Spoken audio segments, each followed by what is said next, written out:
బట్టి గారి అన్ని మాటలే గట్టిగా ఉన్నాయి తప్పితే పని అంతా ఏం లేదు. ఎందుకంటే 2000 మంది పెండింగ్ పెట్టి నిన్న వచ్చి తను ఎన్ని ఇచ్చిపోయింది? 350 ఇచ్చిపోయింది ఉద్యోగాలు. అంటే మిగతా కార్మికుల సంగతి ఏంది చెప్పండి? ఇప్పుడు ఆయన్నే కదా నైని కుంభకోణం లేవు, డైరెక్ట్ ఉన్నది ఎవరు? నేను కాదు కదా, అందరం లొల్లి పెడితే ఆయనే కదా ఆగిండు. ఇలా జరుగుతున్నటువంటి కుంభకోణాలు మరి వారు మన కర్మ ఏంటంటే ఒక్కరికి పదవి ఇచ్చినాం మనము. ఆనాడు కేసీఆర్ కుటుంబాలు ఎట్లుండే? KCR was elected, KTR was elected, Kavitha was elected. Today problem ఏంది? ఓన్లీ బట్టి గారు ఈజ్ ఎలక్టెడ్, బట్ మనకు 1+1 బోనస్, వాళ్ళ ఫ్యామిలీ పెత్తనం అంతా వాళ్ళది. ఓన్లీ సీఎం ఈజ్ ఎలక్టెడ్, 1+6 అక్కడ బోనస్ మనకు, ఆల్ బ్రదర్స్. తుమ్మల గారు ఎలక్టెడ్, 1+1 బోనస్ అక్కడ మనకు. అది అసాంఘికంగా వాళ్ళు చేసుకుంటూ మమ్మల్ని ఇంకా కూడా అంటే ఎట్లా చెప్పు? నేను అనేది ఏంది? మా పాలన బాగాలేదో బాగుండేనో కేసీఆర్ గారి కుటుంబాన్ని ప్రజలు తీర్పిచ్చి అయిపోయింది. ఇప్పుడు ఆ తర్వాత మా కుటుంబం మేమే వేరుపడ్డాం. నేను టీఆర్ఎస్ పార్టీ పెట్టుకున్నా, బీఆర్ఎస్ వాళ్ళ పని వాళ్ళు చేసుకుంటారు, మా పని మేము చేసుకుంటున్నాం.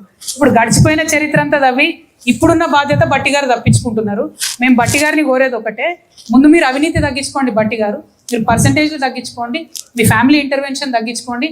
ఇవాళ తెలంగాణలో ఉన్న ప్రతి గ్రామంలో ఉన్నటువంటి వ్యక్తికి కూడా బట్టి గారి కుటుంబ సభ్యుల పేర్లన్నీ కూడా తెలిసినాయి. అంటే ఆ పర్సంటేజ్ విషయం తెలిసిందంటే మీరు ఆత్మవిమర్శ చేసుకోండి, ఆ తర్వాత నన్ను విమర్శించండి.